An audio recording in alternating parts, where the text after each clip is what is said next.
Thank you for saving me. All right, trustees, we are live. We are recording. Phone lines are opened. Go for it.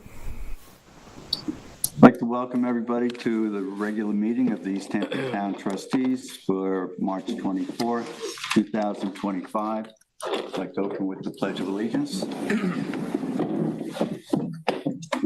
Pledge of Allegiance to the flag United States of America, to the republic for which it stands, one nation, under God, indivisible, with liberty and justice for all. Thank you.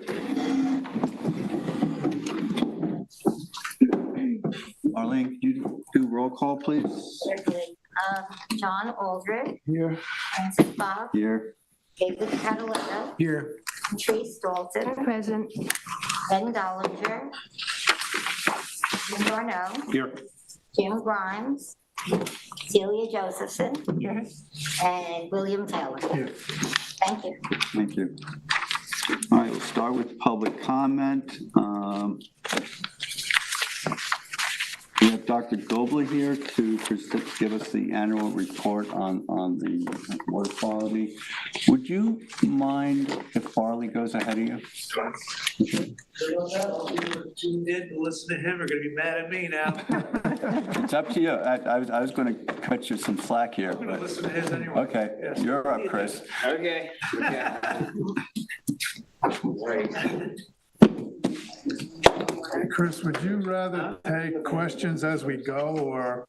And then, No, you can ask them, but maybe it's a long presentation, so you're welcome to ask them as I go. But at the same time, in some cases they may come in a next slide. But you can ask it. I can tell you that. So. Yeah, and I'll just, let's see, I guess as it's queuing up, I'll just say, this is 11 years of data I'm presenting, so I've got the 10-year anniversary soon. Well, I guess we can do you want to swap it so that they're seeing it looks good to you, but I'm going to. I don't have any control over that. You do, if you go to here, Oh, and you hit swap. perfect. Thank you. Thank you so much. Okay, yeah, anyway, I guess we'll just get down to it. So, and thank you for being my clicker. I'm gonna keep you busy. Next slide.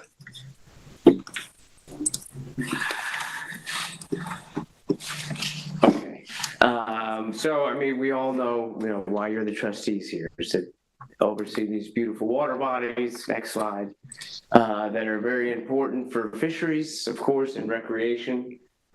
Next slide. And in general, these water bodies are that you see over or surrounded by actually some of the cleanest waters surrounding us: the Atlantic Ocean, Block Island Sound, Gardiner's Bay. The water quality doesn't get any better than that in general. Next slide. But of course, within that network and on the land are lots of land uses that may interfere with water quality, including agriculture and also development. Next slide. And all of those processes can, of course, influence water quality as well as our drinking water, as it influences our groundwater. Next slide. And, one issue that's come to light in recent years is the strong effect that nitrogen loading on land can have on groundwater quality, then in turn, how that can affect surface waters. Next slide. And that, of course, has big influences all across Long Island, not just here in East Hampton. This is a map that I put together at the end of 2024, essentially just showing all the occurrences of low oxygen conditions and harmful algal blooms all across Long Island. And so while there are many or several in East Hampton town, it's pretty ubiquitous in many parts of Long Island. Next slide.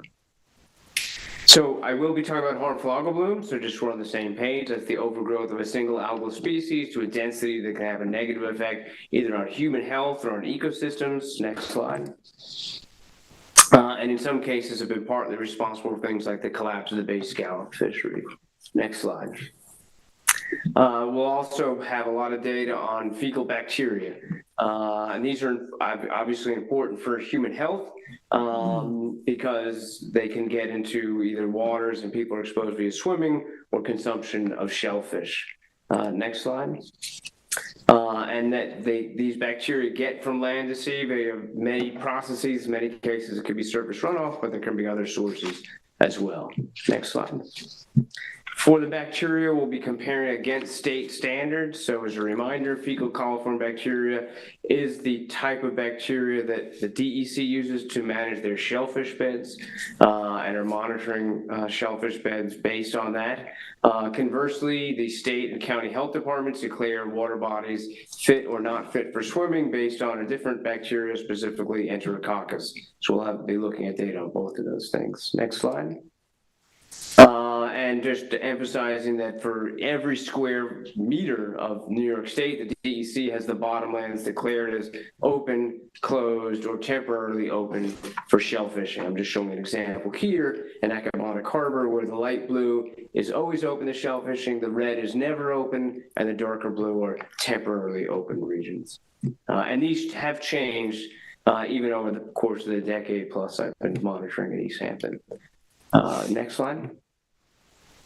And now I'll also talk a little bit about microbial source tracking, which is using a DNA-based approach to assess where these fecal bacteria are coming from based on specific bacteria that live in the guts of either deer, birds, humans, or dogs/small mammals. Next slide.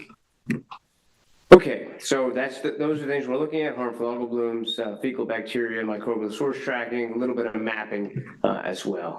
Next slide. And total, we had 25 places we were sampling across East Hampton town in 2024. Those samples were collected there. There were some measurements made in situ, and then samples were brought to the Stony Brook Southampton campus for analysis, and then the data was interpreted in light of both state and federal standards. Next slide. And here just gives you a sense of both the marine and freshwater bodies that we're looking at across the town of East Hampton. Next slide. And here's a detailed list of them all. And if you just get one more click there. This is our most comprehensive sampling year. Again, we keep adding stations, and just by one compared to the year before, but very comprehensive assessment. Next slide. Okay, let's get into some results. So starting very simply with temperature, and this was a slide where there was I saw a little drift in this. That dash line should be at 25 degrees, but it's just temperatures for last summer. High temperature as the maximum, and then the average across the board it was a pretty average year with regard to temperatures. You can see that all the sites did get above that 25-degree threshold. But none of them were above it on average. So nothing super remarkable here. Next slide.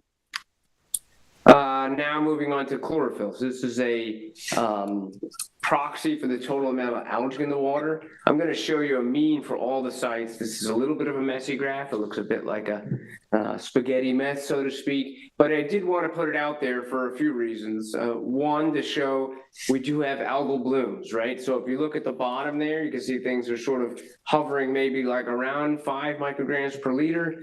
But we have these spikes that happen, right? That's an algal bloom, if you're curious as to the definition. 20 micrograms per liter is a lot of chlorophyll, and above that, the EPA or NOAA would say that's probably too much for the ecosystem. You need some for the support of the food web, but if you get to levels that are too high, it can have trickle-down effects on oxygen, water clarity, and what you could see is actually a little bit of a seasonal progression. So those really intense blooms happening at different locations across East Hampton. And if we go to the next slide.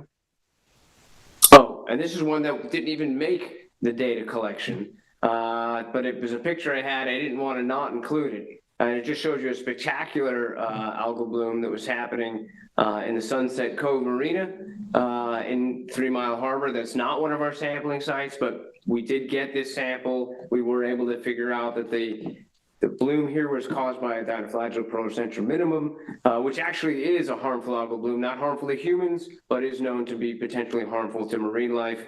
You can see that one particular area where it's really, really super dense. This is probably 10,000 cells plus maybe 50,000 per milliliter. Anyway, I wanted to at least include that somewhere in it. But if we go to the next slide, it shows you the average concentrations in the blue and the absolute peaks in the red for each site. Couple things I'll point out is you'll note that each site has like its high mark, and generally what we find is in the back part of any ecosystem, the furthest from the inlet out to, say, the Peconic Estuary, those are the areas that have the highest amounts of chlorophyll. And so you can see that, for example, 3 Mile Harbor Station E11 and E11A are both in the head of the harbor region. Those are the highest levels. Hog Creek, EH9 is the southernmost point. EH6A is the easternmost point in the westernmost point, excuse me, in Accabonac Harbor. Anyway, okay, and you can see there that no site was over that 20 on average, but several sites did get over it at some point during the year. Next slide. Okay, on the harmful algal bloom trends, next slide. The first thing we'll look at is Alexandrium that makes saxitoxin that can lead to something called paralytic shellfish poisoning. This tends to be a spring bloom event. Next slide. We had our best data set for this site for 3 Mile Harbor. We started monitoring in March. We went into June, and this might look like a boring graph, but for whatever it's worth, we've been monitoring 3 Mile Harbor for 11 years. We've never seen a density this high for Alexandrium in 3 Mile Harbor. We even had a year once where the DEC was worried that the shellfish might be contaminated. They weren't. But when the levels were about 3,000. So this is a really high level. You know, the levels even on either side are elevated. If we just hit 700, that would be kind of a normal year. So pretty dense bloom. Thankfully, it didn't last too long. But certainly something of interest. I don't remember how you sampled. Do you take one sample for 3 Mile Harbor or multiple samples? We have, for this particular sampling, it's one sample within the harbor. We do have 4 stations within 3 Mile Harbor, but for this particular analysis, we're just hitting one particular station. So because it starts so early in March and goes all the way. Thank you. Next slide. Chris, Yeah. does that spike coincide with the bloom in Sunset? No, it happened, if you go back, I think it's in May, and Sunset was June 19th. Okay. And that was a little too far away. You able to see that bloom? No. And so it's that's the one thing that's concerning, is that it can get denser, but for some of these harmful algal blooms, they don't necessarily discolor the water. You know, and that's a level where you may or you might be able to see a tinge of the water, but it'd be nothing like the other one. So you know, on a pound for pound basis, this one's more dangerous, so to speak. A sister species to Alexandrium is Dinophysis that seems to occur after it. Usually, it makes another compound that can lead to what's known as diuretic shellfish poisoning. Next slide. We monitor this for the same time period from May all the way into June. And here again, this is the highest level we've ever seen of Dinophysis in 3 Mile Harbor. I think by a lot, actually. And even the second level, that 9,000, the second highest there, might be highest than what we've seen in the past. So both of these species, for whichever reason last year, at an extremely high level. And, you know, and I'm going to show the long-term trend in this species, which used to be pretty rare. And you can see now this is, I guess, if you look from late May, like a month-long period of relatively high density. So this is more, unlike the Alexandria, which is sort of like a one-time blip, this hung around for a bit in 3 Mile Harbor. Is this the same site as the other one? Yes, it is. Do you have the GPS coordinates of that Yes, site? it's in the report, and I can Okay, good. email it Thank to you you. as well. You're welcome. So what's your theory why both species spike like that? It's a good question. I don't have a precise, there's nothing anomalous about last year that would say well, that would be the year. But if you hold tight, I am going to show some longer term trends that maybe shed some light, at least for the Dinophysis. Next slide. And then the final marine harmful algal bloom we looked at is Cochlodidium, whose name's changed, so it's probably best for me to just call it rust tide like I used to. And you can see what it looks like typically in the water there. And if you click once more, Here we have happy news. I'm never going to show the data because it would show like a dozen cells on one side, 20, so very low levels in 2024. So, this is something that occurs later in summer, but there also seems to be these, as I'm going to show later, these long-term trends that we need to consider in addition to like interannual variability. Next slide. Okay, and then just, as a partner project to this, I just want to share just one slide on the Peconic Estuary Program is supporting some research in East Hampton, specifically in 3 Mile Harbor, to look at the link on why we're getting these events. Next slide. And so we've been doing experiments. If you look at the colored boxes on the far right, where we collect the water, and then we incubate it as a control, add nothing, add nitrogen, which is the N, add phosphorus, which is the green, and then the orange, the nitrogen and phosphorus together. And if you click just once more, here are the results. This is from a couple of years ago, but just to show you what those results look like, it's a time series, and what you're looking at, I believe these are 7 total experiments. And except for the very first date and every other date, if you look at the red, which is the control, and you compare it to the orange and the yellow, which is where nitrogen was present, what you see is a huge jump in the amount of algal biomass with nitrogen. So sort of this experimental evidence that supports the dogma, and it's not dogma, now we know it's the nitrogen that seems to be driving these events. Next slide. Okay, and then another symptom of, we call eutrophication would be oxygen levels. These are daytime oxygen levels that are always going to be somewhat high, and what you see is across the board, the oxygen, this is where we want high levels, right? You want high oxygen. Say for a couple of sites in Accabonac Harbor on just one date, it looks like the numbers look very, very good across the board. But this is during the day. Next slide.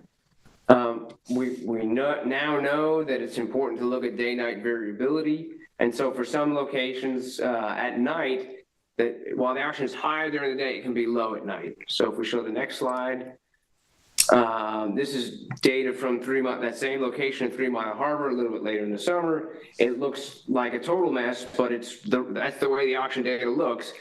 It's high during the day, as I described, but if you follow the sort of patterns, again, it gets low at night. Right, and that happens sort of repeatedly over the day. Later in the summer, that low at night can be almost 0.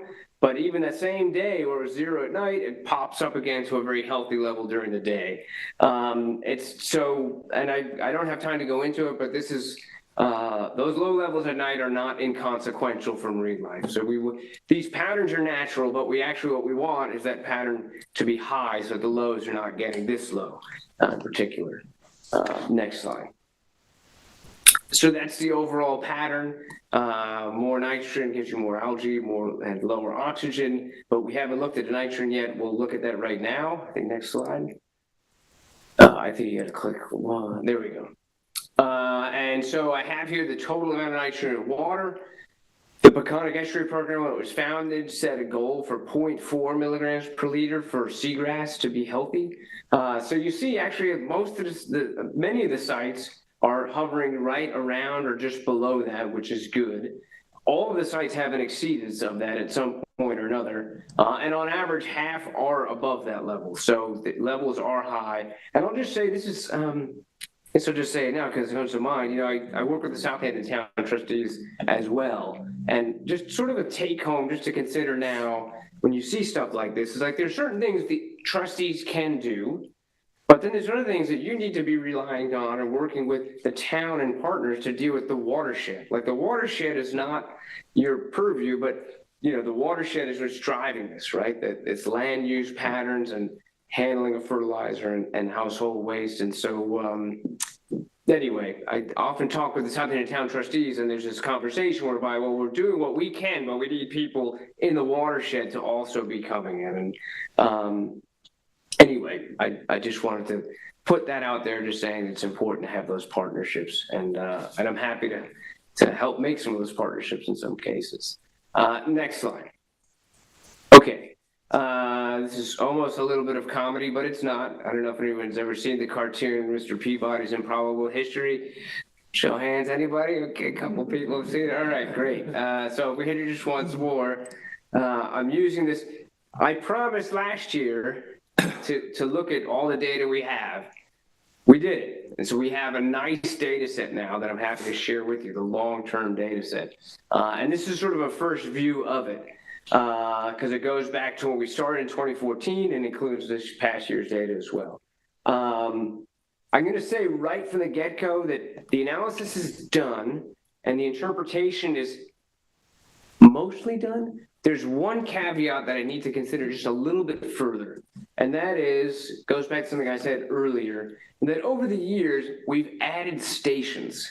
And so I want to redo this analysis looking at exactly just the same stations. I kind of have done that by eye, but there's some trends that I think that may be driven here because we've added stations. But there's other things that are definitely real temporal trends. So let's look at the data and see what it's showing us. So next slide. Okay, here's patterns with regards to temperature. The dashed line tells you the trend, and it shows a mild increase, but it's not statistically significant. This is one we can just say, probably that's what it is. It's increasing, but not statistically significantly so, because you can see we, in some years, have troughs, and other years we have peaks. Next slide. Okay, here's one where there is a statistically significant change. The salinity has significantly declined over time.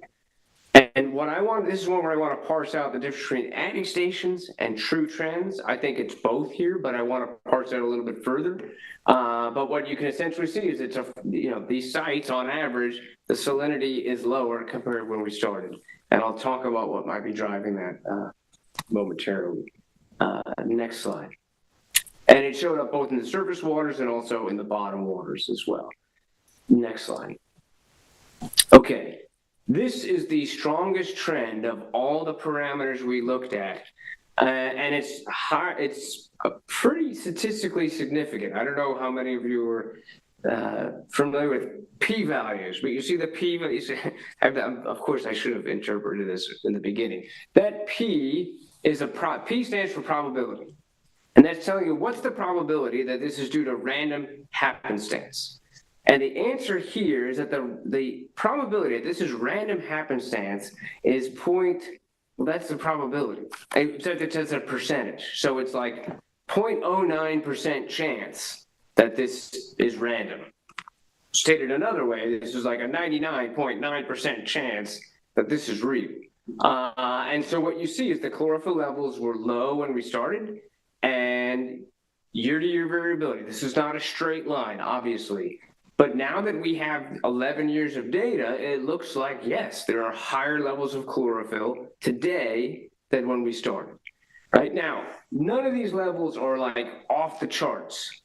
And there may even be places where a little uptick could have ecosystem benefits for the food web. But there is such a thing as too much of a good thing. And in some places, I've already showed you, if the chlorophyll levels get too high, the oxygen levels can get too low, for example. But this is a real trend, and even when you look at individual stations, this is also showing up. Next slide. Oh, and just showing one more. So this is just saying, if you look at those, it's pretty even by eye. You just plotted just those two, it's a pretty obvious jump. Despite the fact that 2024 is not, it's not the high watermark by any means, but it just gives you a sense of how things have moved. Next slide. And this is from an old report, but I did want to bring it out just to emphasize that in one of the very first years, I plotted up the different, just divided up the different estuaries. I put each of these is a different estuary. 3 Mile Harbor is the highest levels of chlorophyll at the time. It also happened to be the ecosystem with the highest nitrogen loading rate. And the other ones fell in that same sort of straight line. So just showing that more evidence is the land-based watershed loading that drives the algae levels in the ecosystem. Next slide. Okay, oxygen levels, they're getting higher. And that goes along with the chlorophyll, right? There's more phytoplankton, there's more algae, and they're photosynthesizing more. Remember, this is during the day. And my suspicion would be, if we had nighttime levels, they might be trending the opposite direction. We don't know because we don't have enough nighttime oxygen data, except for 3 Mile Harbor.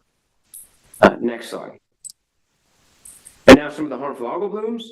This is all the data on Alexandrium by year. And so what you're seeing here, there again, is that absolute peak. So it really just stand out for 3 Mile Harbor there. That really truly is the highest level we've ever seen. But there's no statistical trend here. Maybe a hint of it being higher, but statistically, it's not higher. At the end, over time, it hasn't increased. Next slide. I wouldn't rely on p-values with a data set like this. I mean, I think that is really an anomaly, the way it's just so much higher than everything Right. Well, else. and the p-value supports exactly what you're saying. Yeah. Yeah. But here is dinophysis, and so this is showing actually a statistical trend. It's not super strong, but you can see that we had 2 locations in 2024 that were higher than they had ever been. And if you look at, up until, I don't know, 2021 maybe, and you take away one data point, everything's almost like flatline. So this is definitely showing up more frequently, more recently. Next slide. But, again, if we wanted to balance things out, it looks like the rest tide species is a little bit less abundant than it had been. Now, this is statistically not significant. There's no trend here, but the line is sloping in that particular direction. Of course, if we caught a really dense bloom, that would throw off that whole trend. But okay, next slide. All right, so just wrapping up this portion, I have more long-term data, but I just want to throw out a couple of ideas here. So salinity's down, which would suggest somehow there's more fresh water getting into surface waters.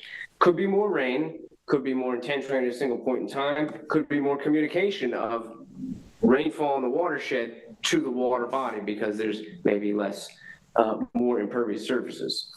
Next slide. And I should say, as I do this, I put a dashed line around the things that are just hypothesis, right? So solid line means that's what the data is showing. One more. Yeah. So the more fresh water, increased salinity, but that fresh water would be bringing with it somehow more nitrogen. That would account for the higher levels of algae, higher levels of harmful algal blooms as well. And then one more, and one more. And so we did see the high levels of oxygen during the day. That's increased also. And then a hypothesis that maybe the nighttime levels are decreasing. But honestly, I did not think we'd find this many trends. So, things do seem to be moving. I guess when you have 11 years worth of data, then maybe I should have expected things to be moving. What do you think about road practices like salting of roads versus sand? Could that have an impact on this? I wouldn't think so, as much as, again, is what's hitting the roads making it out into the water bodies Right. more today, than it was in 2014. Possible. It's very strange. I will just say I wanted to share this because I think it's interesting and we put a lot of work into this, but I'm definitely not done. There's more analysis I want to be doing on the analysis side, looking at rainfall patterns, which is the one thing that's in progress. And then also like I said, making that correction for just the same exact stations as well. Because certain people who have freshwater wells, drinking wells, they report increased salinity in their well water. How, I'm just throwing that out there as, something else that's going on. Like, why are they getting more salt in their I mean, it's all going to be regional specific too, right? So if somebody's having that problem, it's because there's somebody around them that's using more water. Right. Something like that. Bruce, I was wondering about this increased fresh water It's a hypothesis. thing too. Well, I know you do a lot of work with septics. My question is, if there's more people building houses, living here, pulling more water out of the ground, but they're putting it back into the ground too. What's the net gain or loss? Yeah, I mean, if it's all going back, there should, over the long term, it should be about all the same, right? But there is going to be some loss to evaporation, for example. But even if they're pulling it out from 30 or 40 feet down, putting it back in, within Yeah. 5 or 10 feet of the surface. Did you expect that to balance out, or could that be, running off? I would say it would be site specific, and so the nearer shore places, if you're pulling from deeper down and then it's hitting the surface, then that could be affecting surface water. So, but like I said, I'm gathering more information, so I don't. These are hypotheses. We'll see how as I dig through. But I'm open to and eager to get your feedback and look into other things to look into as well. Next slide. Okay, we did some mapping with our HiCat vehicle of a few different estuaries that we've done in the past. This gives continuous data on temperature, salinity, oxygen, pH, chlorophyll for different systems. We looked at Hog Creek, Northwest Harbor, and Napeague Harbor, and we purposely did on high tide and low tide to try to understand how the tides may be affecting each system. So it's a lot of data to look at, but we'll just roll through it, and it's in the report. And if you have questions, we can talk about it further. But let's just roll through it here. Look at the first one. So we're starting with Hog Creek. These are pretty pictures to look at. The data sets, the data legends are normalized, so the value on one is the same value in the other. So here's, again, we're just starting out, so it takes a while to take it all in, but this one just shows us temperature, and it shows Hog Creek, as you can see, at high tide and at low tide. But there's a lot to think about because I also put the time up there. So it's high tide in the afternoon, low tide, and of course the time of year is also important. So, and I put a little bit of interpretation here. I think what this is showing, if you look at the one on the right, you could see it goes from cool to warm. That's in the morning and under low tide. So it's going to show you the influence of fresh water. That fresh water is cooler, and that sets up that gradient to the lower part. Whereas once you hit high tide and later in the day, I think the tide and the daytime warming just sort of normalizes everything and just makes it significantly warmer. Next slide. Same location, same exact times, but now salinity. And so here now we're seeing you can see that stronger influence of the freshwater discharge. So again, you can see that strong gradient in the lower half, as you'd expect, and you see it stronger at the low tide compared to the high tide. At the low tide, you see that the green may be its way significantly further up compared to at the high tide. So obviously the creek of Hog Creek does actually have some significant freshwater influence there still. Chris, out in the bay on high tide, why is why that long tail that goes like that? Why is it orange going to red? Why isn't it all red? Yeah, I mean, I guess specifically, as you move to the west in the Peconic, the salinity does drop. So those are actual readings? Yes, absolutely. Because I think on this, the reason it does that is because I believe the team went from Hog Creek to Northwest Creek. So that's why you see that there. And we'll get a look at that one next. Next slide. Dissolved oxygen. I think in this case, this is oxygen going up during the day. I would really attribute this to be that day-night cycle, just more photosynthesis during the day. So the oxygen levels coming up. None of these levels are particularly low, but it does give the contrast because of the smallish range in levels. Next slide. And then here we could see the highest levels of algae in the back part of the area. So maybe that freshwater discharge having some nutrients to support the algae there, and also that water being retained probably for longer. Next slide. Okay, now moving on and looking actually at Northwest Harbor. Could not get into Northwest Harbor, had trouble. I think in this particular one, instead of the HiCat, there maybe we're using a boat. They could not get in on the low tide to the south part. So we only have sort of the mouth for the low tide for Northwest Harbor. But yeah, what you see here is obviously warmer in the back on the high tide. Next slide. Looking at the salinity, again, like with Hog Creek, you can see that the freshwater input and influence in the southern part of Northwest Harbor. Next slide. And that same area with the lowest oxygen, that's pretty low oxygen actually. So that's interesting, again, probably because the salinity is so low. But a significant gradient there between that back area to the top. Why do you think there's, the blue is higher than the green, right? Why do you think it's higher oxygen level, sort of in the middle? Yeah, I mean, no, if you look at the numbers, it's not a huge variation. So, I mean, it may well be that the some submerged aquatic vegetation there that's contributing more oxygen, possibly. Alternatively, I think we're going to look at some of the sediments. I have some sediment data from here, and I know the sediments are quite muddy by that area that's green there, and that can have an oxygen demand. So, something to consider there. So freshwater has less oxygen than salt? I think it depends on the source of that fresh water, but in this particular case, it looks like definitely the case. Next slide. Here, not much to talk about. Chlorophyll levels are not very high. I can say that, particularly at that high tide period. Next slide. Okay, now moving. It says Northwest, and I apologize. It should say Napeague. But now moving to Napeague Harbor and looking at, again, we had high tide coinciding with the later in the day.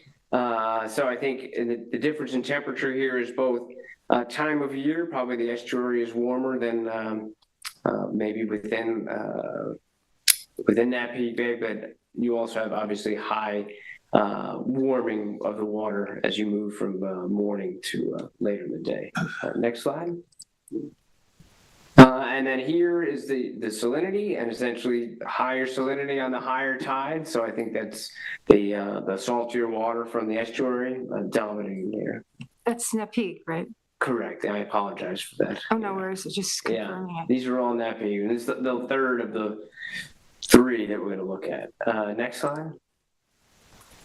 Dissolved oxygen. I think this is shows we went out kind of early. Those oxygen levels aren't really low, but we do know that oxygen levels are minimal or low during the day. Excuse me, in the beginning of the day, and then rise through lowest in the morning, and then rise through the day. And I think that's what we're seeing here. Next slide. And then I said we did do a sediment survey for Northwest Harbor, and so now if you look at the next slide here. This is just the organic matter content. And what you see is and this is the area that was requested, we sample and we see very organic rich sediments, as you can see near that boat launch and just north of it. Very, very muddy, whereas the other ones, that's really going to be sand and that percent organic matter content. So quite a gradient there, and I don't know if there are plans to dredge, but anything in the yellow is probably going to be easier material to get rid of, and anything that's on the east side there, particularly those areas of high mud, are sometimes more difficult. Chris, I don't know if you have showing the table that went along with this graphic in your set of slides. It's in the report. Okay. And there's some categories that are classified as too deep. Yeah, that might have been that they couldn't. Was it with regard to the mud? I'm not sure. Yeah. I can look it up, but, okay. Well, I think that may well have been in addition to collecting samples, they also, one of the data points in there is the depth of mud. So we've got a probe that goes down and essentially it stops once it hits. but what does too deep mean? It's probably too deep for that probe to go down. They probably just couldn't get any data. Mud is too deep. Mud is too deep. Yeah. They're going down and looking short. for where the mud ends? Is that... Exactly. Yes. Yeah. Yeah. But And I can get confirmation on that for you as well. So. So don't let your horse walk in that mud. We did some of the stuff like a while ago in Accabonac Harbor, and some of the stuff was like, we took a piece of 3/4 inch aluminum pipe, and some of it was 10, 12 feet deep. So I mean, if you didn't have a serious probe, you get down to 6 feet and it's all still mud. You don't know what's down there. Okay, well, this was just sort of a one-off, so next slide. Okay, so now transitioning to the fecal bacteria data, next slide. Just as a reminder, these are the areas we looked at, and again, everything have areas that are open and closed to shellfishing, and each system's a little bit different. Next slide. Oh, and I did just want to highlight this one particular event we had. It wasn't as intense all the way out here in East Hampton. It was very intense at Sternberg University. They actually had to delay the opening of some of the dorms because there was 10 inches of rain that fell there. But those sorts of events, will hit here eventually. Next slide. And this just shows on average for Long Island, you can see that it was the high point in rain for the entire year. So August 19th, it was, they're showing 3 inches of rain here. I think this is from Gobretsky, so a little bit closer. Next. And just as a reminder, I've talked about this before. We talked about salinity, we talked about fresh water. We definitely are getting in the Northeast more of these events where there's a lot of rainfall falling all at once. 71% increase since the middle of the 20th century. This slide's from NOAA, so it's a well-documented change in fresh water delivery. Next slide. And this is a study that just came out, essentially showing, how frequently are the 1 in 100 year storms happening, and the answer is not 1 in 100 years anymore, and more like every few years, particularly here. So that is definitely a change. Next slide. And just to point out, following that, this showing the actual influence here in East Hampton, following that storm, I don't know if you know, but if you look at all the East Hampton waters here, all those water bodies were closed to shellfishing by the DEC. And that lasted for, in some cases, a week. And some of them were open just in a day or so, but I think others, they tested and it was still high. So, and that was just, again, despite the fact that the rainfall out here was not the 10 inches that they got, for example, at Stony. Don't they close the shellfish beds automatically when there's rain? Yeah, at a high level. 3 inches of rain. But like I said, for this one, well, firstly, not everywhere, right? Look, if you look, not all the Great South Bay stayed open. So, a lot of these estuaries here, though, are, I guess, on their list to be triggered. And again, some of them were opened right away, but others were closed for a little bit, for days afterwards. Next slide. Okay, so here's the fecal coliform bacteria data for the different locations, and I'm showing the maximal level and then the average level. And maybe if you just give one more click, the happy news here is that essentially our data lined up with what you'd expect for the DEC. So there's a lot to go through here and a lot to look at, but essentially the areas that were open, the levels were low, the areas that were closed, the areas were high, the levels were high, and the ones that were sort of marginal were generally what were those seasonally open ones. I think if you go to the next slide, we'll look at a couple of sites. So we did have a focus on Hog Creek this year, so we'll look at that right now. And for here, we have a site in the seasonally closed area and then right on the borderline. So if you do one more click, what you see is that for the seasonally closed one, it was generally good. Right, we had a lot of no detects and one that was above the single point, but it was still below the average level standard for the DEC. And then the place that's closed, right on the border there, well, it's probably a good thing that it's, maybe we're sampling just south of that level, because you can see there were some quite high levels, particularly later in the season. Next slide. And then long-term trends. This is one that I think has been influenced by adding stations in closed areas, because many of the stations we added were in areas that were closed to shellfishing. So if we did that over time, that would account for this trend. So this is what I want to be able to decode, and I want to say overall, you saw our sampling scheme from Hog Creek. That's what our sampling scheme is like in general. So we're usually sampling in those areas that are sort of marginal, just to get a sense of where things are. But on John's long-term request, I did get data from the DEC as well. So if you go to the next slide, the DEC is mainly sampling areas that are open.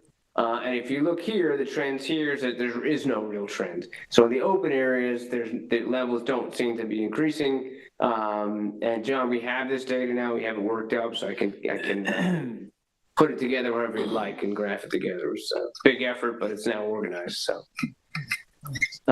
Next slide. Okay, the other indicator that we look at for swimming is enterococcus. Levels were really high last year, and you can see on average many of the sites were above the swimming standard. Surprising to me, again, maybe something with that rainfall event, but generally very high levels, and many of the sites had particular spikes. Some of them were after that rainfall event, however. Next slide. So I had a general question about enterococcus versus fecal coliform. I noticed that the enterococcus numbers, the colony forming units are much, much higher than the fecal coliform colony form. What's I mean, they're two totally different assays and they don't necessarily overlap with each other. They're both based on creating the conditions in the lab for what's going to make each type of bacteria grow. They're different suites of microbes. You wouldn't expect enterococcus and fecal coliforms to form the same number of colonies on a petri dish, even though you're kind of giving them basically the same nutrients. No, they're different. They're definitely different incubation conditions. They're different broth, different temperatures.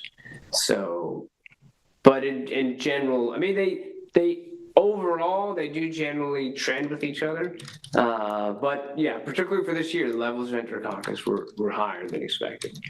But here's for NAPEG, for example, the one particular station, the one further back, multiple dates where it was over the standard. That was a surprise. Next slide. And then for Hog Creek, kind of similar parallel data to the fecal coliform, and again, the station that's in the by the inlet multiple times when it was undetectable or not a concern, but then further back you can see very, very high levels, and in one case even over the highest standard. Next slide. Okay, so now we did do microbial source tracking last year, but it was just for Hog Creek. Again, we're differentiating deer, birds, humans, and the dogs / small mammals. Next slide.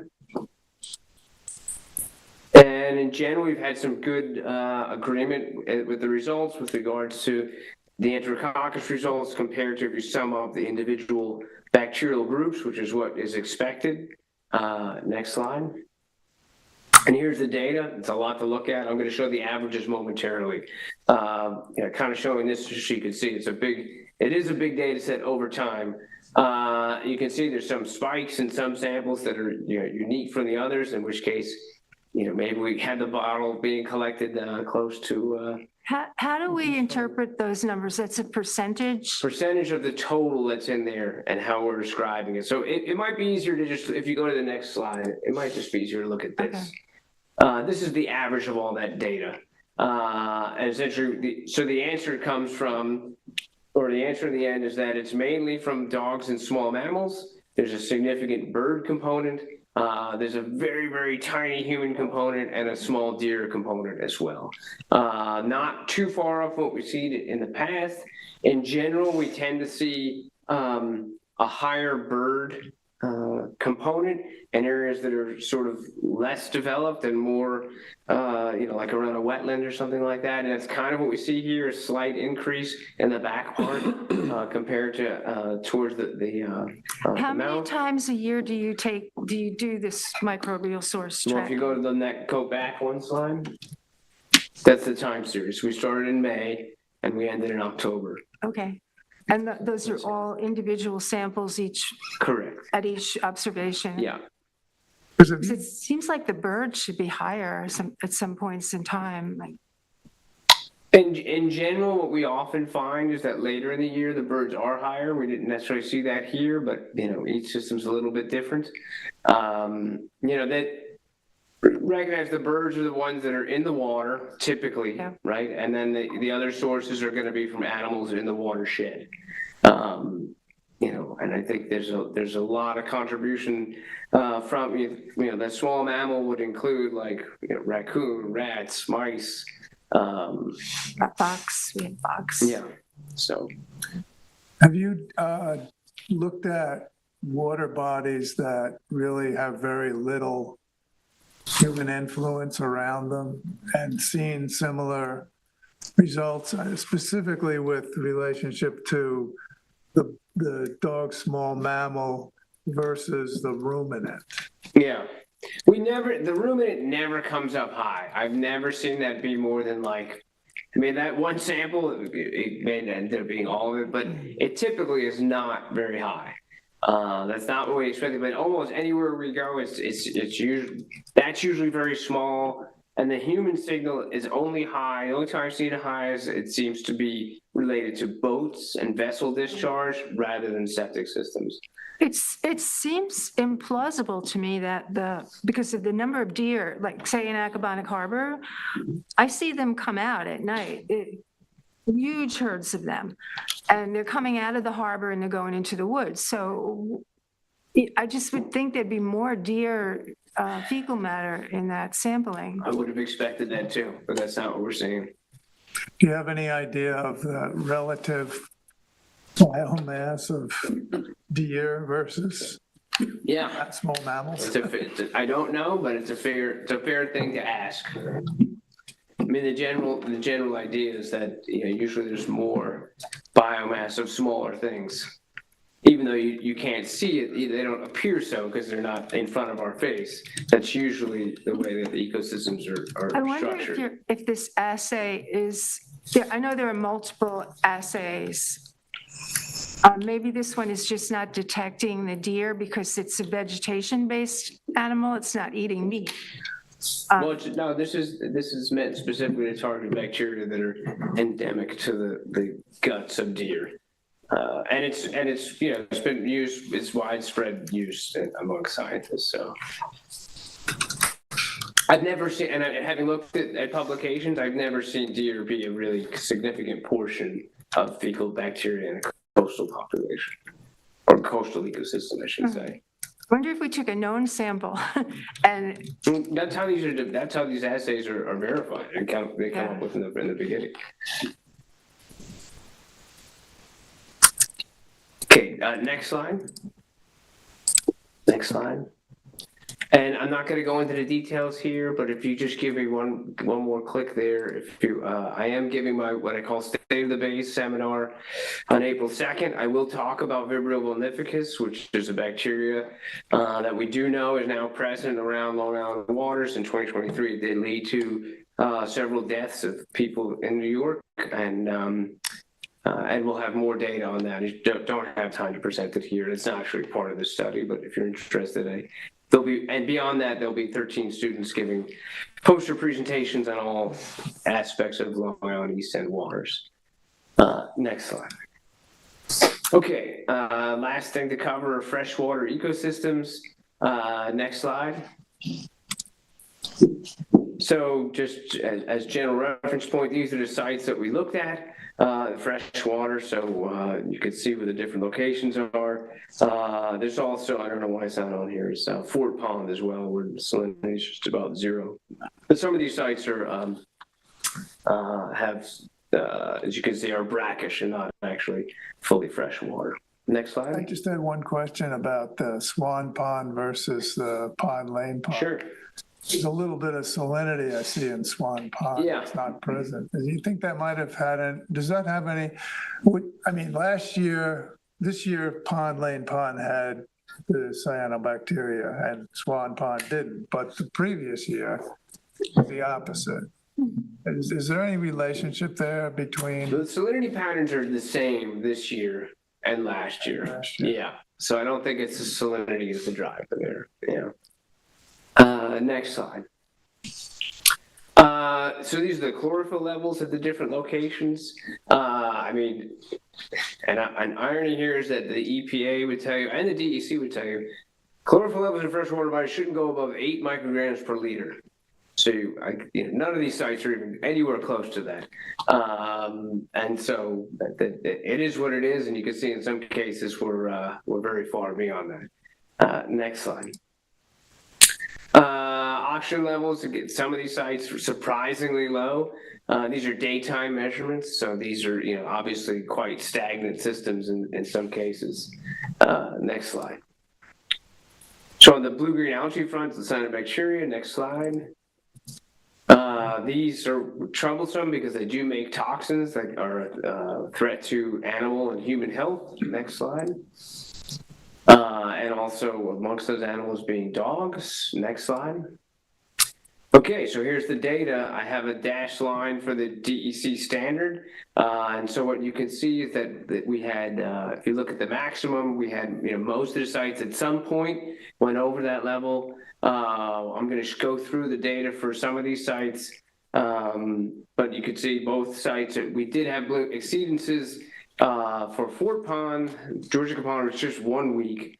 And then I think Swan Pond was also 1 week, but Pond Lane and Wainscott had a lot, and I think I'm going to show that next. Next slide. Yeah, so here's Pond Lane. This is 2023, right? Just one exceedance in 2023. Next slide. Big difference. And so this is something I've seen. I'm going to have another example of this, but this is something that I've seen happen over time. So once this starts, it doesn't necessarily get better. And so, I had never heard of these two ponds up until just a few years ago.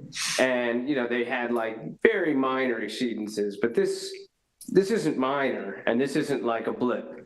So you can see this was like every time we went from July, all the way into October. And in some cases, that high point there, that's six-fold over the DEC standard.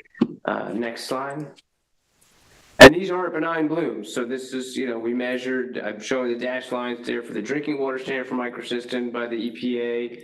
The next one is the recreational standard by EPA. So almost double, or not quite that double, but above that recreational standard. And toxins present all the time. I think Pond Lane actually had the highest levels of microcystin of any system. You could see that, it showed up a little bit in Swan Pond, but not too much. We have a trigger point. We don't always do the analyses, only if we do see a bloom. Next slide. So now moving on to Wainscott Pond. Next slide. I went back. I have data before this, but I just wanted to show you what it used to be like. Wainscott Pond, it used to be like, oh, we'll by July, a bloom might crop up. And, we're very excited, all this bloom out there, we better figure out what's happening. And then, gone by August. Next slide. So this is 2023. Again, remember that 2018, it started in July, disappeared in August. Now here, 2023 in Wainscott Pond, it started in April, right? I mean, that's higher, and then it just got worse through the season. And note the numbers here, ranging on average, what do you say, like around 200 or so. In 2024, next slide. I mean, it's like it's the worst it's ever been there, and it's every day that's way over the standard. And yeah, there's one piece of happy news on the Wainscott Pond front. If we go to the next slide, I think that is the toxin levels are not that high. Right? I didn't understand that. Well, but in Pond Lane Pond. Yeah, no, I know it. It's all about what's present there, right? So there were some years, and so Wainscott Pond's gone through an evolution, and whereby in the beginning there was no microcystin whatsoever. Then it went to the point where, because it was just this little blip of a bloom, no toxins. Then it transitioned to having sort of high biomass, but really high levels of microcystin, like really high levels, like hundreds of micrograms per liter, right? Now it's evolved yet again, where now the biomass levels are very, very high, but the toxin levels, as you can see, they're there, but they're not very high. This is just the evolution of not all the cyanobacteria there make microcystin. right? I'll emphasize also, we're only looking for microcystin. That doesn't, I actually have a doctoral student who's looking for, this coming year, he started last year, hopefully we'll have data this year, on other toxins that may be present there, anatoxin A, saxitoxin. And so it doesn't mean there's no toxins, one, but it is a sign that, and we have the data on it, I'm not presenting it, but the species that dominates changes. So it used to be when you got a lot of, it was microcystis was the dominant species there, led to a lot of microcystin. We're now seeing other genera or genuses of genera of cyanobacteria that are dominating. Next slide. Oh, look at that, I'm done. So, I mean, there's a lot to take in there. I can't even follow it all, but, you know, we had some very interesting long-term trends. Some things increasing, some things decreasing. Lot to look at there. So maybe if we go to the next slide. Just a big thank you to, of course, you for the partnership that this is and for supporting this work and supporting science, supporting data and data collection. You don't know where you are unless you know where you've been. So I think having this long-term data set is really valuable. And I'll definitely thank, I'll say the names: Jennifer Gillespie, Lucas Chen, Ruthie Drinkwater, Craig Shion, and Andrew Lundstrom. You know, they spent a lot of time on Georgia Pond. They spent a lot of time processing samples. They spent a lot of time writing this report. So it's a really, I think, a nice data set.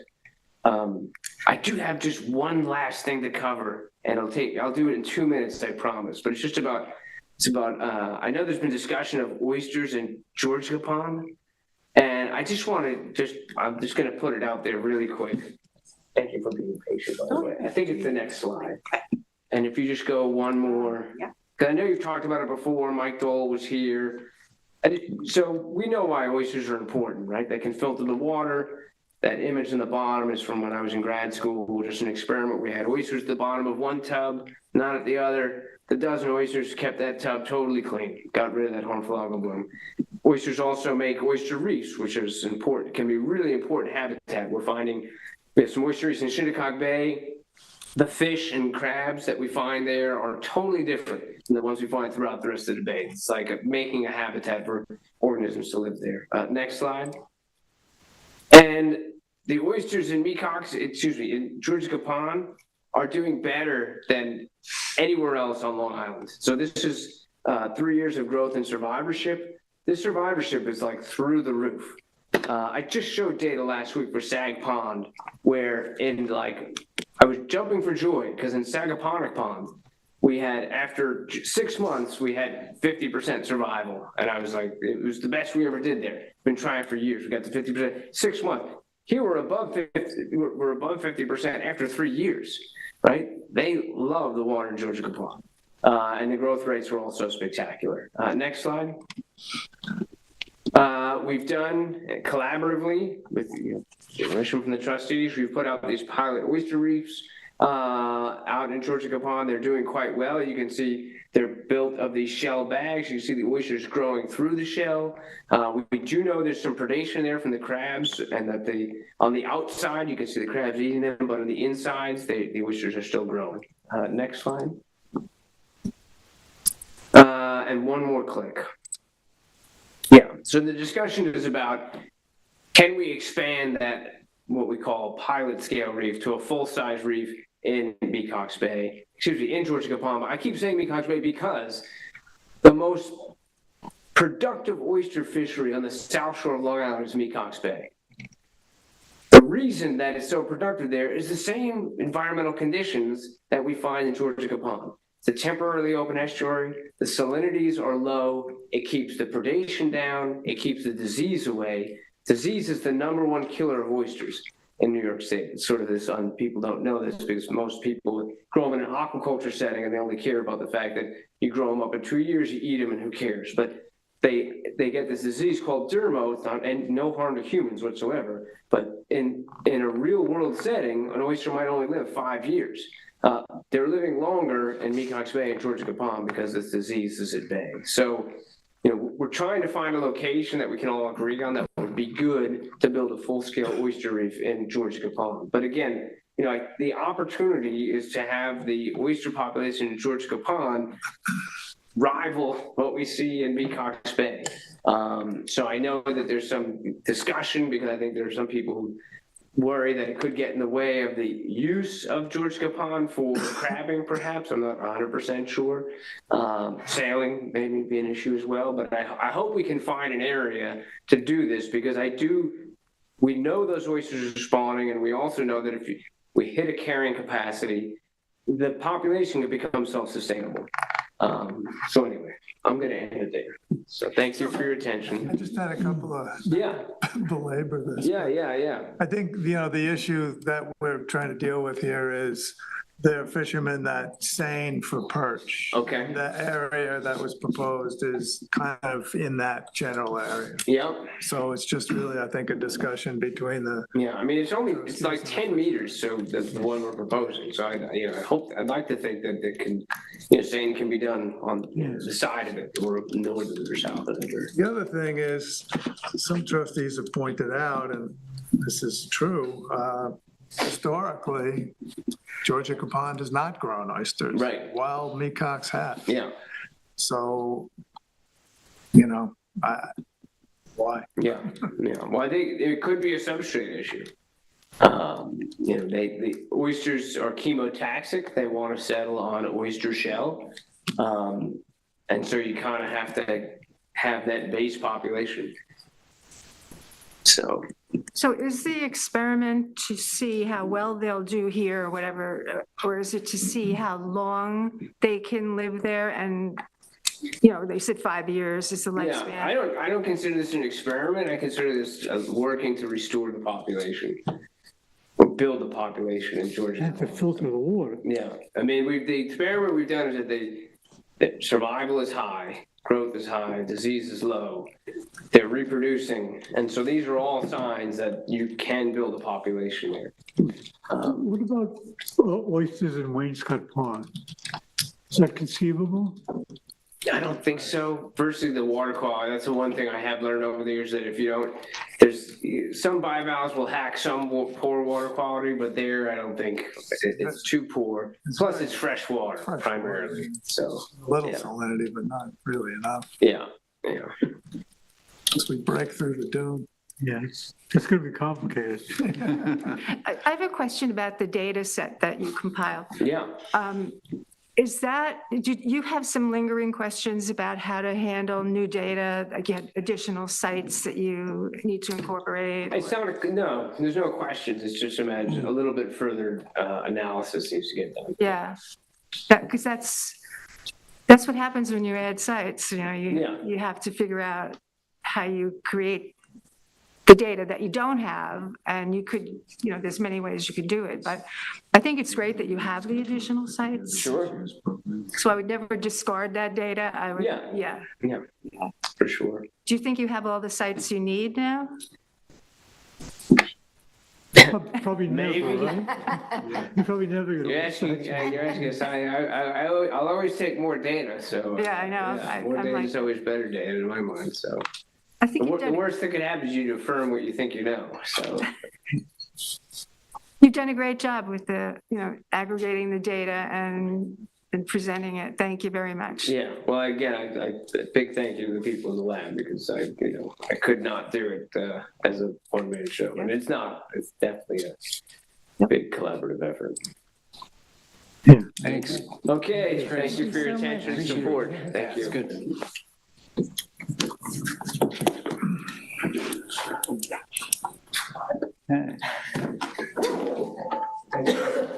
Next, we have John Barley Dunn. You ready for another one? Yeah, let's do it. Just a moment. Swap them out here. Yeah, I got it.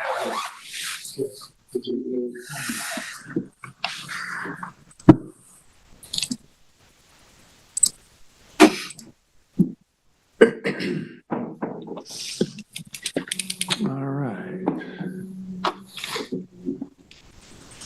Sorry, just No problem. Better you than me. the same thing. All right, you reckon we're good? I think so. Ready. All right, good evening. We're going to talk a little bit about sugar kelp. That was interesting. Dr. Goldberg always is. Thank you, Francis, for trying to get me off the hook, but I'd like to hear it. Good stuff.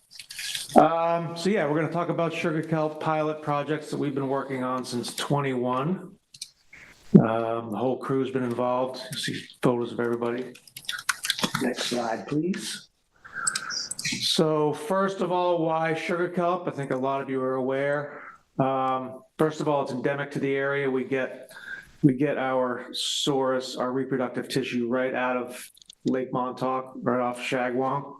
It's a winter crop, which is cool. So it kind of helps us balance out the season, and that's part of the reason why we're trying to get it growing in New York, because it'll help oyster farmers diversify and give them a crop to culture during the winter. So the whys really are nutrient bioextraction. We just heard all about why that's important. Provides habitat. Its uses, if it grows, are compost and fertilizer, human and animal foods, medicinal, pharmaceutical, cosmetic, tons of uses. For us, if we do get it to grow and we do this in the future, we'll mostly use it for compost and fertilizer. It'll go right to the transfer station. Already talked to Steve Lynch about it years ago. We just haven't had really enough to bring over there. And you'll see, we've had pretty modest harvests. And so the conventional wisdom on sugar kelp, since it's a ocean species, really, like I said, it grows off Shagwong. So the conventional wisdom has always been to grow it in deep, rough water. And it usually does well there, like up our northern partners that are growing it, that's where they grow it. They grow it offshore.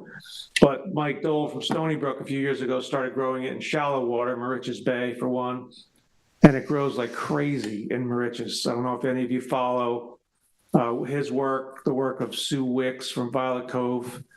And it, at first glance, you'd think, well, if you're growing a seaweed in shallow water, it's just going to slough off on the sand. Doesn't happen. The stuff grows 5-6 feet long in one season. So we decided to give it a shot, thinking it would be good to help reduce nutrients. Next slide, please. So the way it works is source collection starts in fall. And like I said, we dive right off Montauk, right outside of Shagwong. And the idea is to collect, that's when the blades naturally become reproductive. So we jump in the water in November, right when the water is between 50 and 60 degrees Fahrenheit. We collect the blades, chill them, bring them back to the lab. Next slide. So you'll see a picture of Ava holding a blade up against the window there. You can see that dark strip down the center of the blade. That's the reproductive tissue. That gets cut out, sterilized, gets put in the fridge overnight or even up to 2 or 3 days. And then we want to do the spore release. We put that leaf tissue back in 50 degrees sterile salt water. The spores release. You can see the picture on the bottom. That's a nice spore release. You basically have tea-colored water. So it's basically what's happening is the kelp blades are releasing their spores and filling up that water. So there's little tiny swimming things in there. It looks a lot like, John will know what this looks like. It looks a lot like microalgae, little plants swimming around in the water. And so that water is then taken into the aquaria room. Next slide, please. And that source, those spore water is added to these aquaria, which are equipped with PVC pipes that are wrapped with nylon twine. So there's 2mm nylon twine wrapped around that PVC. It's about 200 feet of line on each piece of pipe. And so those spores then attach to that twine. And that's how we start to grow it. In the hatchery, we add nutrients, vitamins, fertilize it just like we would our algae cultures. Keep everything nice and clean. It's 50-degree water in there, just like what's happening out in the wild during reproductive time. Next slide, please. And so then the picture on the left is the beginning. This is called kelp gametophytes. When they set and start to grow, they look like this. Now, anybody who, again, John, if To the shellfish, any shellfish culturists in the group, if you look under the scope and see something like this, you're like, oh my God, it's contaminated. That's terrible. But that's actually what we want to see. And it's kind of stressful because you don't really see this for a few days. So we don't really know if the culture is successful for a few days. But we see this, what I would describe as fluff on the mesh, on the nylon. And then 2 to 3 weeks later, we'll get these beautiful kelp sporophytes, which are in the right-hand side picture. It's basically mini, super mini kelp blades growing. You can kind of see the shape of them. So that's what we want to see. And as you can see, the magnifications, it's just your typical microscope that we would use and most labs would have. Next slide, please. And so that's what it'll look like on the nylon. So that's about 5 weeks in. You have nice little kelp blades. Those are probably 5-6 millimeters, 3/16 of an inch or so. And just nice color, nice brown color, beautiful color on these things. Not something you really see anywhere else. And that's 5-6 weeks in the hatchery, then they're ready to outplant. Next What do they slide. settle on in the wild? In the wild, just judging from diving on kelp beds, they're set on rock, stone. Yeah, not really shell or anything. They're just set on really small rocks. You could actually pick up the whole thing. Next slide, please. So outplanting is we basically take those pieces of PVC pipe. We have our long lines all set, horizontal lines. Untie one, slide that PVC on, tie that nylon twine off, and then just run down the line. And you can just imagine that twine spins off onto the long line. Drop it into the water, and that's pretty much it. Set it and forget it. Next slide. So this is kind of what it'll look like after a little while. So like I said, we'll set it and forget it. We'll come back every couple of weeks, check on the lines. We take some water quality measurements, dissolved oxygen, temperature, salinity. We also have temperature and light loggers out at each site. And so this is kind of what you want to see, the picture on the right. This is February, so again, winter crop, so it's actually growing during the winter. Hard to imagine. Nice little kelp blades. You can kind of see how the nylon is spooled around the main line, so you can kind of see where it comes around the bottom. Nice kelp growth there. And then the picture on the left is later in the season, but once it starts to grow, we'll take some samples back to the lab, measure them, length and width. Next slide, please. And then those that work on the water, whether you're clamming, oystering, scalloping, you know what slip gut is. It's another winter weed, and this is enemy number one when it comes to shallow water kelp culture. So this slip gut, also known as mermaid hair, can outcompete the kelp. So generally when the kelp doesn't grow, it's because it's been outcompeted by this other winter weed that we see every winter. So on the left-hand side is kind of a mix of sugar kelp and slip gut, and that's probably more towards April when it's really started to grow, so it actually grows through. And on the right-hand side is Girard Drive, where it really never took hold. And it's really all just slip gut on the line. Left side is Hog Creek, and I'll talk more about where it works and where it doesn't. Next slide, Have you please. seen slip gut problems in Richards Bay? I'm not sure. I haven't heard anything about slip gut, but they might. I know the Shinnecock kelp farmers in Shinnecock, they actually go out and shake the slip gut off, which works. But They said they don't have a problem with slip gut. yeah, Sometimes they do, but they generally good. don't. They that's sing nice. to it. They sing to it, yeah. Scare the slip gut away. So I wanted to throw some graphs in, and this is what took me a little while compiling all the data, but after compiling it all, there's really not much to see. It's really what we would expect. Water quality is good. The top orange line is our salinity, so we're right around 25-30, which is great. The blue line is dissolved oxygen, and it being wintertime, don't have dissolved oxygen issues. We just got a nice lesson on dissolved oxygen, how that works. It's lower in the summertime, warmer water, less oxygen. So this being winter, dissolved oxygen is not a problem. Temperature is what it is. We've had some pretty mild winters, as you can see there in 2023. It really didn't even dip below 5 degrees Celsius, which is like 40 degrees Fahrenheit. This winter is a different story. We had ice right off the bat. So yeah, really nothing to report on the water quality side, but good to know our water quality is really good during the winter as far as salinity and dissolved oxygen. Next slide, please. So our yields, nothing stellar, but every bit we get is exciting. So Shipyard is really the sites, first of all, that we're talking about here. Shipyard Lane, you go to the end of Shipyard Lane on Acaponic, right next to Springs General Store. Take a look off to the right, the kelp lines are right there. Really wouldn't think that they do well there, but it really does great. There's actually pretty good flow. One winter, a few winters ago, when we did get ice, it didn't really ice up because there's a fair amount of flow in there, so the ice didn't really take hold. So I think between the flow and the level of nutrients, that's why Shipyard does well. So like I said, not stellar yields, but in 2023, we did manage to get 60 pounds of kelp out of all 3 lines. Hog Creek is also a good performer. Again, high nutrients, pretty decent flow. But the other places that we thought would do well, like Deepwater and Napeague up in Skunk's Hole, didn't catch at all. We did a string in the southeast corner of Napeague, and it stayed clean. There was no slip gut, but the kelp just did not grow, which is very odd to me because, like I said, it grows naturally off of shagwong.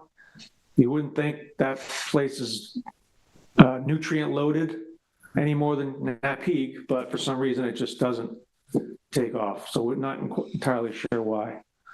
And other places like Gerard Drive, which is that site was right next to our oyster garden, didn't take, overcome by slip gut basically. Where else did we try? We tried in Maclo. That did okay, but one issue we're having is the lines sinking. So we need to do a better job of keeping the lines up off the bottom. And that's, I'll get to it, but that's what happened this year. This year, because there was so much ice, we do set buoys along the line to keep the line up. But when that ice came through, it ripped those buoys off. So the line went right to the bottom and that kelp probably got smothered. But we're gonna have to see. It hasn't really started to grow yet, so we can't really tell what's happening. Next slide. So you don't have one in Northwest Creek? Not yet, no, but that's definitely. There's a setup there with some buoys in there that looks like a. That's our hard clam overwintering grounds. We overwinter hard clams in there every year. Nia Renee over at NOAA was nice enough to take some of our samples and look at the nutrient composition. So as you can see, it's a lot of carbon, a lot of oxygen, a little bit of nitrogen, a little bit of salt, sodium, magnesium. So it's certainly a carbon sink, and it certainly helps with the nitrogen load. So it depends on your approach. If you're a penny saved is a penny earned type, then every little bit helps. So we can only hope that, a lot of people make the point that there's not a lot of nutrient input during the winter, so why grow kelp? But I like to think that if it brings the baseline down before the summer, then that might help during those summer algae blooms. Next slide. So this is another couple of slides of what the progress looks like. So in January, you have short, maybe 1/4-inch blades. March, competing with the slip gut and some kelp buried in there. And then Hog Creek in April. So it really starts to take off in March. So it's starting to take off now through April, and then we generally harvest it in May. We try to get everything out by Memorial Day. So it really puts on most of its growth in that last 2 months. So you Stop growing. It would stop probably right around 65, 70 degrees. And I think it would just die off. We've thrown some lines off of the nursery dock. It grows quite well there, but once the water warms up to high 60s, low 70s, it just stops and sloughs off. So that Hog Creek picture, you can see the buoy. That's where the line was up and off the bottom, near that buoy and it grew like crazy. So if we could get entire lines growing like that, you know, we'd be at hundreds of pounds of kelp per string, and that would really make a difference. Next slide, please. Shipyard, the other performer. Again, March, slip gut. April, you can see the little kelp blades coming through.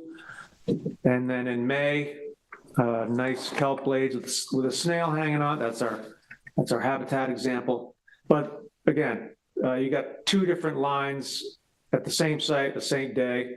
One has got nice kelp growing on it. One's covered in slip gut. So it's really kind of a crapshoot. Next slide, please. I think that might be it. Yeah. So our 2025 season, we did get a late start. We outplanted in January. We usually shoot for December, like mid-December. I have 3 lines growing at Shipyard and 2 in Hog Creek. And then, like I said, we had the ice. So we're going to have to see how things go. And I want to thank East Hampton Water Quality Technical Advisory Committee and the Aquaponic Protection Committee for funding for all this stuff. And of course, you guys for giving us access. Francis for signing all the permits that take their precious time getting back. Or Barley, what's the natural life cycle? I mean, you're getting live fronds from shagwong in November. Mm-hmm. So when did that start? The year before? Yeah, well, yes. So the live fronds I'm getting in November, we're basically doing kind of like what we do with bay scallops. We're taking the blades when they're naturally about to reproduce. So they would reproduce, the kelp would settle around the same area. They have a shorter planktonic cycle than the shellfish that we're used to. The sperm are only motile for about an hour, so everything happens pretty quickly. So that stuff that you're harvesting for the spores, basically those spores settled the previous winter. Most likely. So just judging by how quickly this stuff grows. It makes it through the summer. Yeah. Would it make it through the summer in the harbor? I don't think so. There's a big temperature difference, as you can imagine, between shagwong outside Lake Montauk and inside Acaponic, where you're going to hit near 80s and you're not going to see those kinds of temperatures. Does this stuff grow? Good question. The range. We're going to be at the southern end of the range, which is also a concern, whether or not we can even continue to grow it. But it's still doing well. And just anecdotally off shagwong, when we dove last fall, I saw a lot of young shoots. So that field is doing really well. Good stuff. Thanks, Barley. Thank you. Thank you for having me. Are you planning on continuing? Yeah, I think as long as we get something and not just slip gut, I think it's worthwhile. You're gonna try different spots, or Yeah, I just need to get on top of the permitting and be, a year ahead of things. what permits do you need besides ours? All the usual Army Corps, DOS, OGS. But the irony is that every letter we get back says you don't need a permit, but you still need to apply. You still need a letter that says you don't need a permit. right? Exactly. It's a little odd. Are there any areas in Northwest Harbor where this may work? It's worth a shot. I might do very well, similar to Mauritius. Who knows? We just need to keep trying. Where the Shinnecock's have their sugar kelp, isn't that more out in the bay? So if you did it in Northwest Harbor, that might be more analogous to where they're successful. Yeah, I know I'm not exactly sure where they are, but I know they're wading in. So Yeah, I see them wading in. Yeah. It must be In close pictures, to the I don't shoreline. actually- Yeah, I'm not entirely sure where they are. But I think a lot of it is, I think part of the reason Mauritius does well is because they have really good flow where they are. Right. They're just north of the inlet. If Shinnecock they're can going be in the the water same. and they're shaking the lines, maybe that's helping too. Yeah, just to get the slip gut off. Yeah. I think that's key. Yeah. Thank you, Thanks. Marley. Thanks. See you. Thanks, Brian. I don't know, Matt, do we have anybody on the phone lines? You have 0 calls on the line. Thank you. Thanks, Matt. Glad he's still there. All right, we'll move on to new business, Acabonic. We have 31 Fireplace Road, 33 Fireplace Road, and Baird, First Coastal. Actually, Billy Mack, First Coastal, how's everybody doing? Great presentation.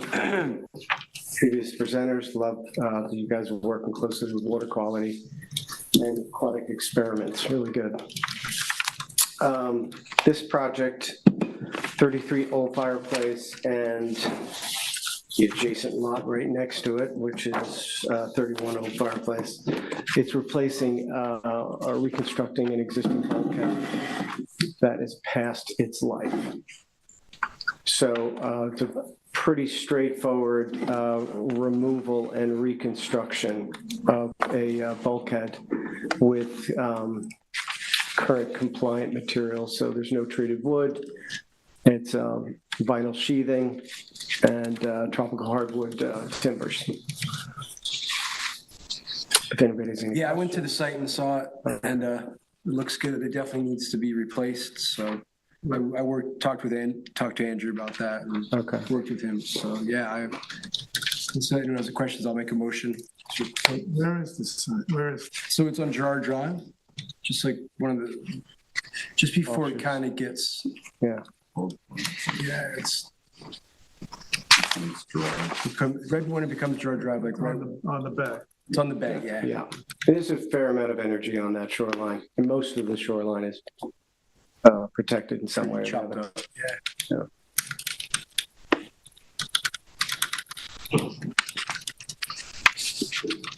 You want to make? a Yeah, so I motion? make a motion to approve this project. I second. All in favor? Aye. Anyone opposed? Thank you guys very much. Thanks for coming. Appreciate it. Nice to see you. We should have put you up first. Yeah, we should have. Happy to stay. Fans, I love their work. You got an education instead. Save me from watching it on YouTube. Okay, Chris, are we able to discuss the next item on the letter of credit? We did get an email back from Dan saying that it's okay as to the form, but that we would request a final approval once it's completely filled in. So I think we should just table it. Table until it's completely filled in. There's some objections. Does anybody have any questions about this? Can you just explain what it is for everybody? It's a letter of credit that we're waiting on here and kind of going back and forth about. Dan was the one who was really looking at it for us, so I would kind of yield to Dan on this. I'm not too up to speed on it. So even more reason to table it so I can explain it to you guys better. Okay, table. All right, transient moorings, the 2025 to 2029 season, resolution to accept proposal. We put out a request for proposals, and we got one response from Seacoast Enterprises, who has run the transient program for the last 5 years. It met all our requirements, and basically a continuation of what they've been doing all along. They proposed for seven of the 10 sites that we had available for transients. Resolution? Sure. Resolution to accept proposal from Seacoast Enterprises Associates Incorporated to manage 3 Mile Harbor Transient Moorings Program from 2025 through 2029. Whereas after distributing a request for proposals to manage the trustees' transient mooring program for a period of 5 years from 2025 through 2029, the trustees received a management proposal from Seacoast Enterprises Associates Incorporated The trustees have determined that this proposal to be adequate to successfully run the transient mooring program. Now therefore be it resolved that the East Hampton Town trustees do hereby accept the proposal submitted by Seacoast Enterprises Associates Incorporated. And now therefore be it resolved that any changes to the attached proposal must be completed in writing and signed by both parties in order to be valid. That's it. Do you have a motion? I make a motion to approve. Second. All in favor? Aye. Anyone opposed? Okay. Just one little point that came up. Seacoast has labeled their buoys as T1 through 7, transient 1 through 7. We've given them stickers in the past, and our stickers have the number on it that we designate based on our large boat grid. And it would be a different number than, it's not T1 or T2 or 3. It's like they're in the 70s or 80s, our numbers. So this year, we've given them larger stickers. So they feel that they requested them, so we expect them to put it on. If in fact they run into a problem because their buoy marker is T1 or through 7, and ours might be a different number. If they run into that problem, we just have to make some adjustments to our stickers or give them permission to take the stickers off. So if that's okay. I mean, I don't think there'll be a problem, but just let the board know that. If they have a 5-year contract with us, do we really need the stickers on it? Probably not. Yeah, no. Well, why would they use this? What, they want to tell, when someone wants to moor there, they want to tell them where to go? Right. So it'd be a lot easier, I would think, for them to find buoy T1 Right. through 7 as opposed to 2025, number 70, or whatever. So Yeah, it makes more sense. we don't want to make it more difficult for them. Otherwise, they'd be mapping, they'd have to have like a Right. sheet with a map. Every year.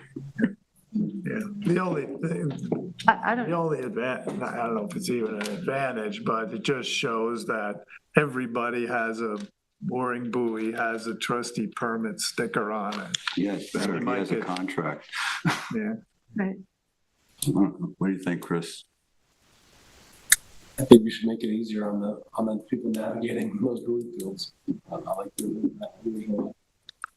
Yeah, they're the easy ones to find. We could just not give them, or not require them to attach the trustee stickers to the buoy, to transient buoys. Anyone want to make a motion on that? Make a motion that we can give them the stickers, but they can keep in their office or something. Just don't require them to be attached to the transient moorings. Second. All in favor? Okay.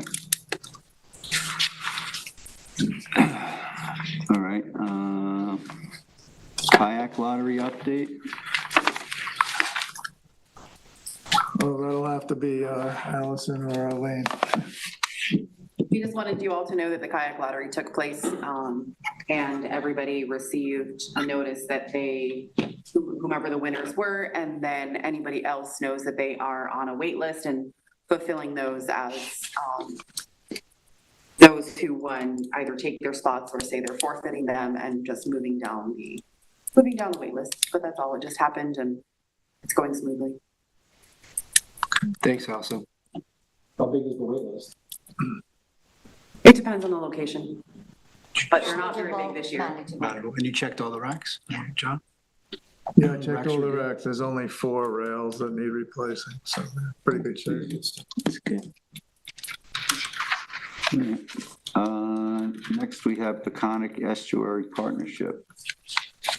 They sent out a letter, Joyce sent out a letter to people, I think on the various committees, requesting that if we know people who could sign a petition. It's an online petition.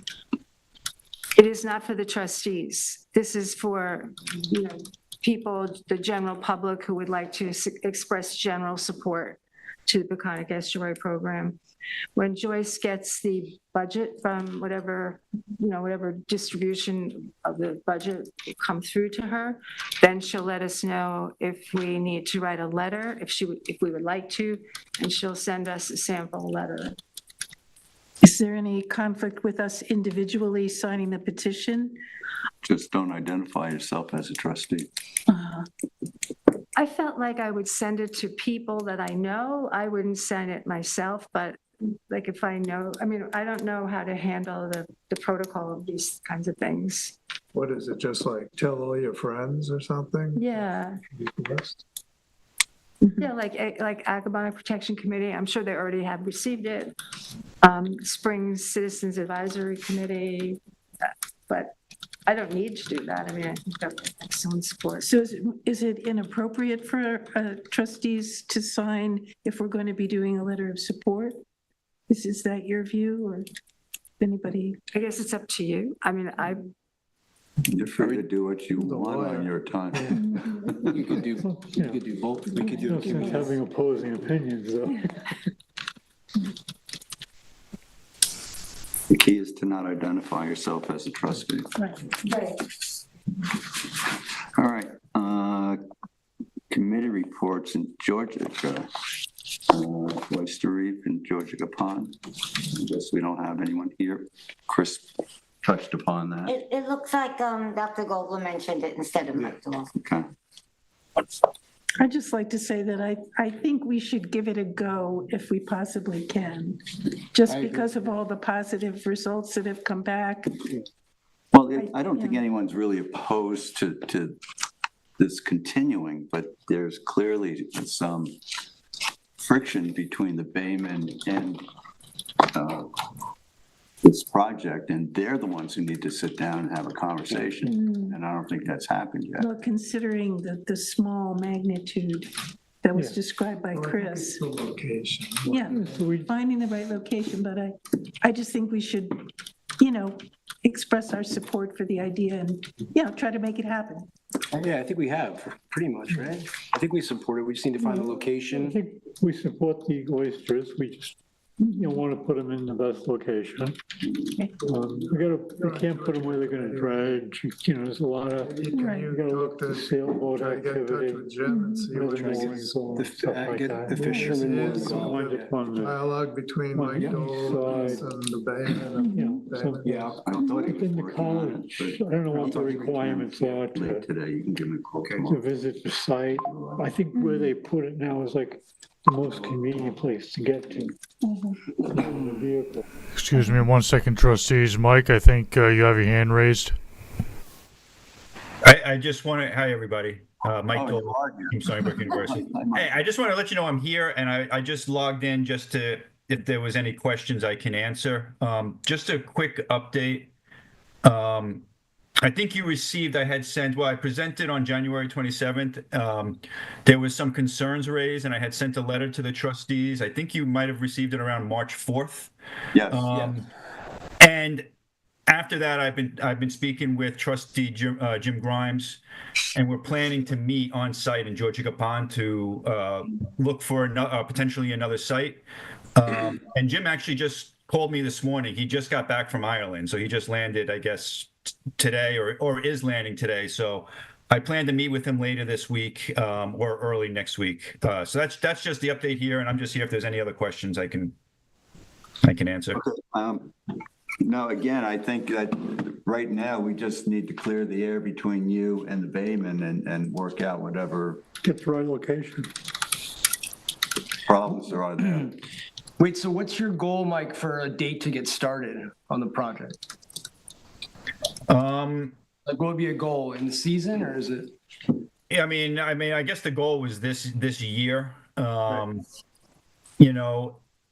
From what we've learned, because we've been doing, oyster research there for several years now, it might be best for us to time it the next time the cut or the inlet is open, which I guess would be around October. The reason being is because we found, the oysters that we're setting as spat on shell are acclimated to a higher salinity. So when we put oysters in the middle of the summer, when the salinity is really low, there could be higher mortality. So we've seen that in some of our experiments.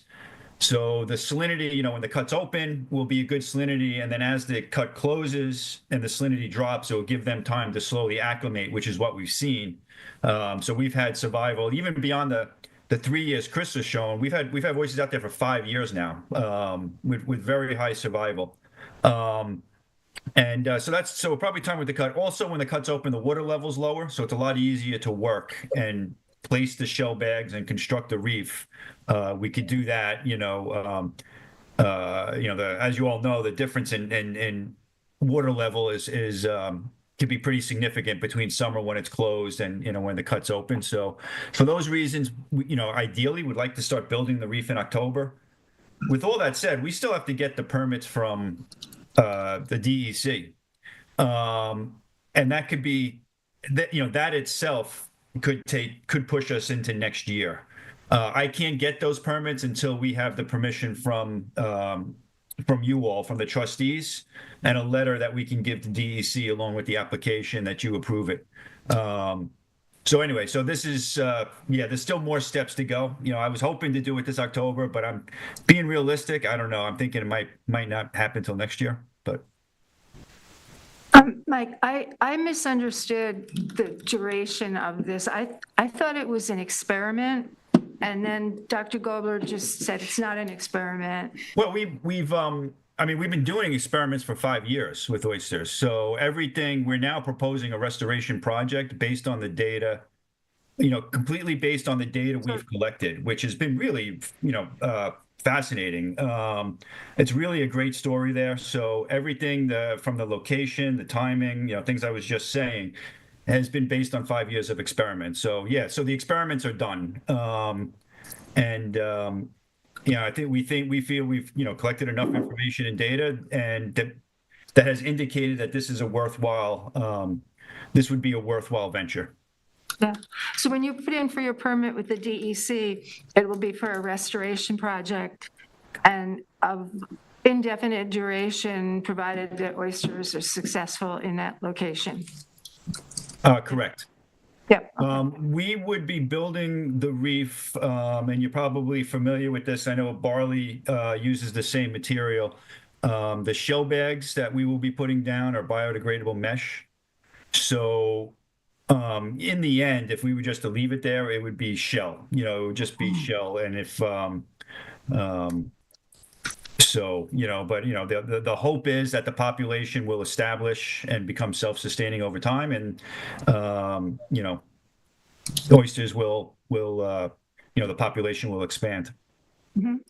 So wait, can't we give him the approval now? That way he can get the ball rolling with the DEC? No, they have to talk to the with the idea that we will have an agreement with the fishermen, we'll put it somewhere. He needs the sign. He needs where? He needs a specific site right now. Yeah, We can't just give you the approval and say site to be determined? I don't think so. No, we need to have a proposal with the, I don't think the DEC would, they want to know where it's going to go. You give a permit, it's like, where are we going to give this permit? We can't do that. I just think it They need the exact seems like if we're going to do it, we might I as think well. that's the immediate question that has to be answered, but Mike, you might have talked to Jim about this, but I think there was, another concern expressed by some of the baymen of, how far is this going to go?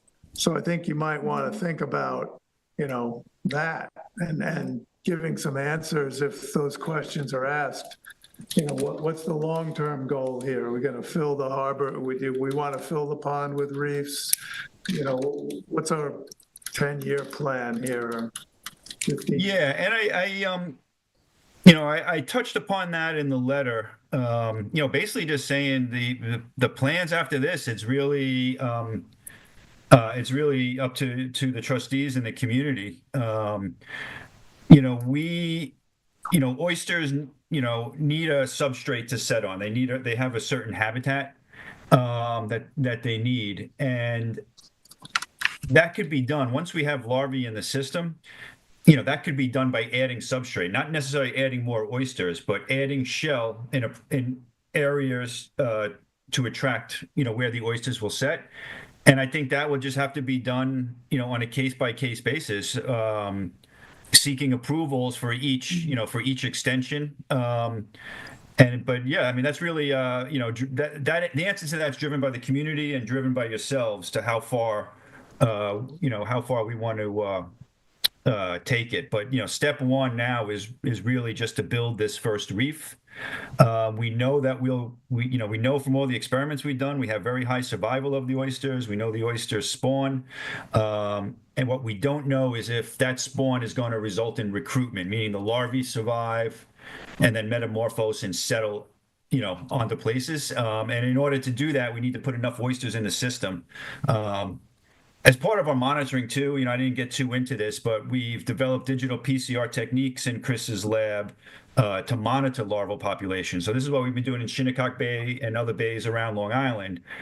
We can monitor these populations of larvae in the system.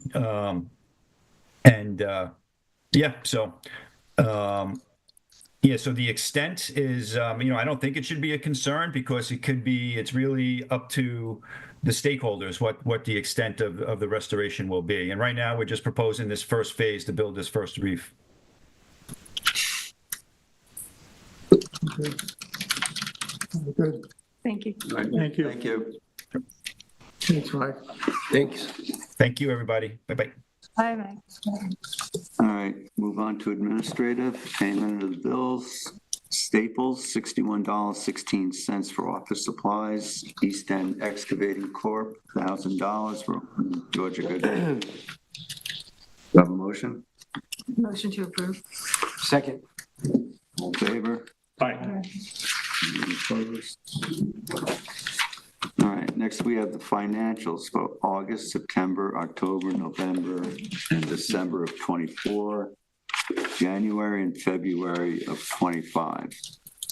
Anybody have a chance to look at any of them? I looked at December and January carefully. I don't, philosophically, I don't find value in going back beyond that. I mean, I think, the reason I review financials is to detect a condition that needs to be addressed, like fall off of revenue, an anomalous expenditure, something like that. So if it's already gone, I didn't look at them, but I did carefully at December and January. They look very good. And I have February here, and I'm really just to glance through it, everything looks the way it should. So I didn't see anything that I would, say a question. I can see that the dock fees came in January, which is what we expected. And, all those kinds of questions that I had based on December were answered. So I think it looks good. I looked at them too. I didn't get a chance to look at February yet. But, No, it's just hot off the press. How far back did you get? I did something similar to what Patrice did. I spoke to Arlene about some questions I had too, so I felt pretty comfortable. I'm pretty comfortable up to January, so. I am too. And I look forward to looking at February, and then, we'll really be right on top of things. So it's good. I make a motion to approve. I'll second it. All in favor? Aye. Anyone opposed? So that's up to January, we'll table February. Right? Yeah. Okay, anybody else have anything they want to discuss? Yeah, just quickly, Sunday is the St. Pat's Parade in Montauk, so we're gonna have the trustee pump out boat, and we're gonna have the truck, and we'll hopefully have a bunch of middle school students who do the community service and Surf Rider Club, and some trustees will be throwing out candy, so we'll see you there. Do you have all the stuff you need? Yeah, we do. Decorations, flowers. I'm not in the carnation department, I'm not doing that. Okay, so So about the schedule, like where would you park and all that, is that all decided? Yeah, so I'll email, I mean, Yeah. it's basically in front of the fire department in Montauk near the train station. You'll look for the truck, yeah. So you're not going to Ben's? I haven't heard from Ben. I don't know about Ben. Yeah, I've reminded him. I would say we just meet there once, one set of, why do go to two places? No, there's plenty of time to decorate once we're there. I think so.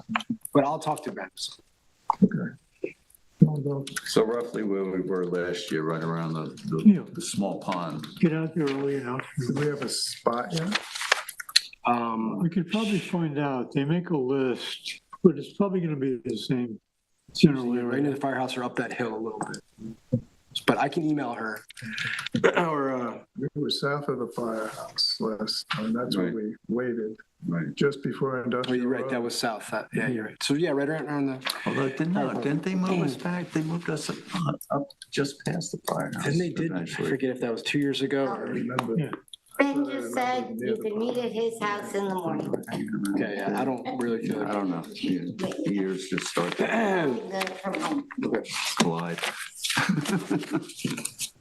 We can always do the Amagansett parade next year. It's very close. to They did you do? Yeah, you're right. That'd be quick. That's worth decorating. All right. Anyone want to make a motion? Make a motion, yeah. Goes To adjourn. Second. in favor? Aye. Thank you, everybody.